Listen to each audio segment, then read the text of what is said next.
Venezuela पर हमला आखिर क्यों? अमेरिका ने ये बदमाशी क्यों की? इसके पीछे क्या राज छुपा है? आमिर रजा मेरे साथ मौजूद हैं, उनसे बात करते हैं।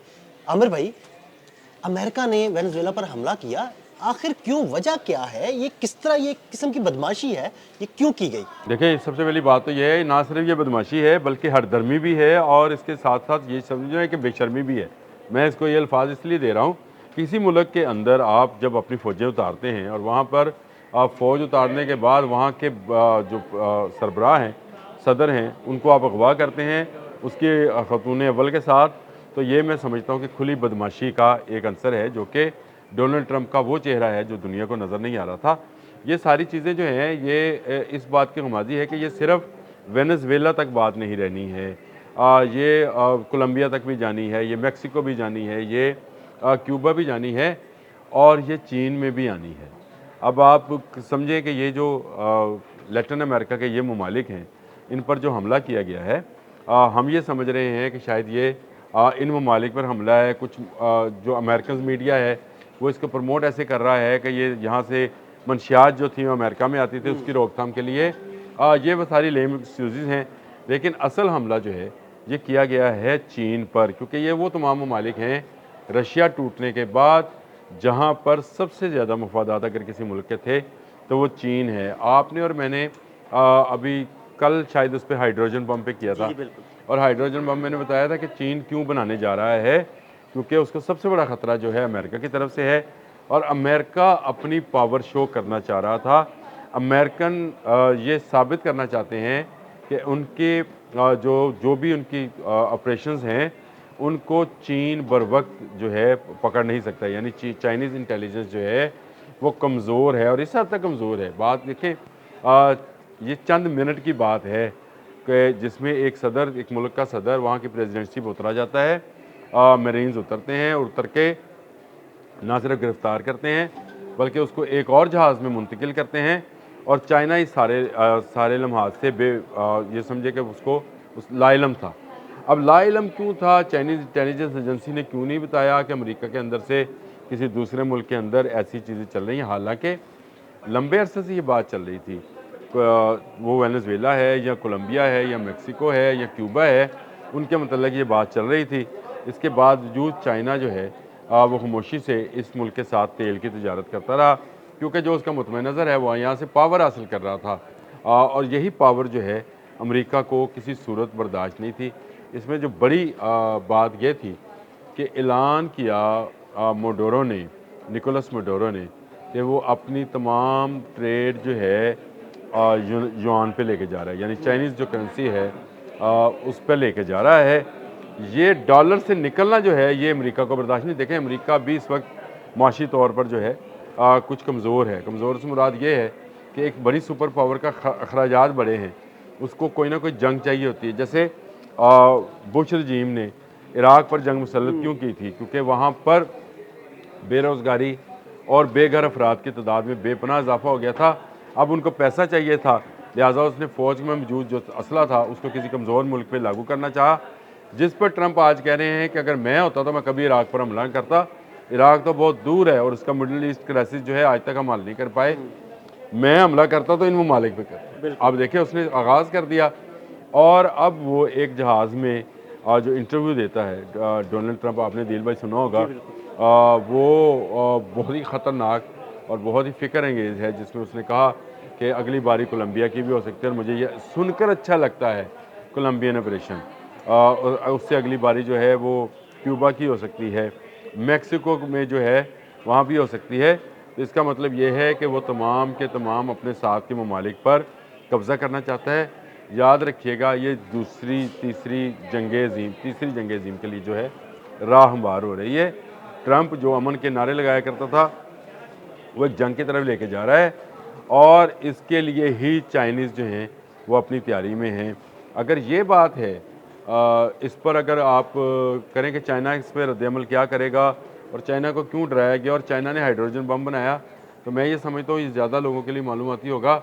लेकिन एक बात ये रखिए कि अगर अमेरिका वेनेजुएला पर हमला कर सकता है तो चीन ताइवान ले सकता है। बिल्कुल ऐसी है। बिल्कुल ऐसे ही अगर उन्होंने वहाँ पर बदमाशी की है, उस पर हमला किया है, तो चाइना का राइट बनता है फिर अपने इलाके को वापस लेना। अब आपने रास्ता खोल दिया ना जी।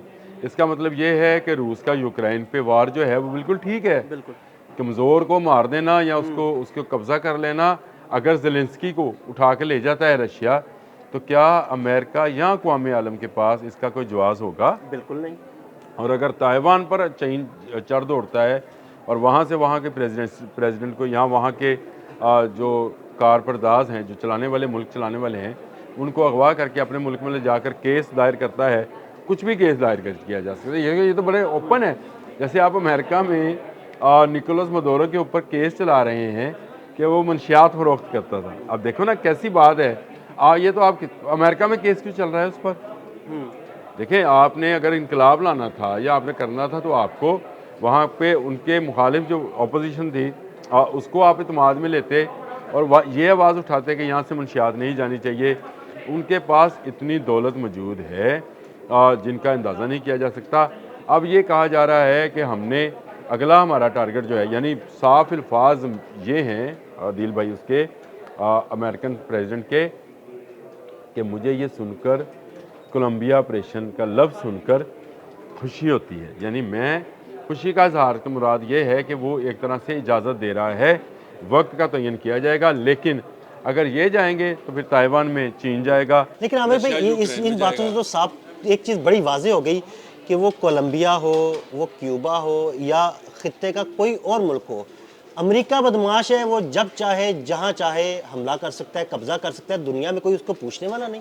देखिए, दुनिया में पूछने वाले जो लोग हैं, मतलब दुनिया में इस वक्त तो रूस तो पहले यूक्रेन वार के अंदर फंसा हुआ है और रशिया की इतनी है भी नहीं। हालांकि सबसे पहला बयान भी रशिया ने दिया था। जिस दिन ये सारा वाक़या पेश आया उस दिन मैंने आपसे कहा कि रशिया गया, क्योंकि रशिया ने करारदाद जमा कराई थी अमेरिका के ख़िलाफ़। कहाँ पर? अक़वाम मुत्तहिदा में। देखिए, इजराइल ने बर्बरियत की इंतहा की गज़ा के अंदर, जब भी वहाँ करारदाद पेश होती है उसको अमेरिका वीटो कर देता है। अब यही हाल होगा जो रूस ने और चीन ने और क्यूबा ने मिलकर वहाँ पर जो करारदाद जमा कराई है उसको दोबारा से वीटो कर दिया। ये जो वीटो पावर है ये बड़ी खौफनाक चीज़ है, इस पर मैं हमेशा बोला करता हूँ। अब वीटो कहाँ से आया करेगा? अब यूरोप से आया करेगा। बिल्कुल। लेकिन अमेरिका का मामला है ना, अमेरिका का वीटो नहीं माना जाएगा, तो उसके लिए उसके ब्रिटिशर जो बैठे हुए हाँ हैं जी। उसको वीटो करने के लिए, तो ये वीटो पावर असल में जब तक ख़त्म नहीं होगी उस वक्त तक अक़वाम मुत्तहिदा का कोई जो रोल है दुनिया में उसको तस्लीम नहीं किया जाएगा। आपने अच्छे पॉइंट पर बात की कि वेनेज़ुएला ही क्यों, तो मैंने आपको बता दिया कि वेनेज़ुएला इसलिए कि ये वेनेज़ुएला पे नहीं, ये चीन पर हमला है, बल्कि मैं इसको अगर कहूँ इन ब्रॉडर अगर देखना चाहें तो ये पूरी दुनिया पर हमला है। अब आपने हर ताकतवर को ये जवाब दे दिया कि वो कमज़ोर को दबाए और कमज़ोर के जो लीडरशिप है उसको उठा कर ले जाए। किसी पर जो है मंशियात का केस चलेगा, किसी पर हदूद का केस चलेगा। ये तो मुझे कोई ये थाना हंजरवाल की स्टोरी लगती बिल्कुल है ऐसे ही। कि किसी को उठाकर कहा कि तुम पर हम मंशियात का केस डाल रहे हैं, चल जा अदालत जाके ज़मानत करा। ये वो मामला है। मडोरो को आज पेश किया जा रहा है वैसे अदालत के अंदर, निकोलस मडोरो को, लेकिन मैं ये समझता हूँ कि ये खुली बदमाशी है।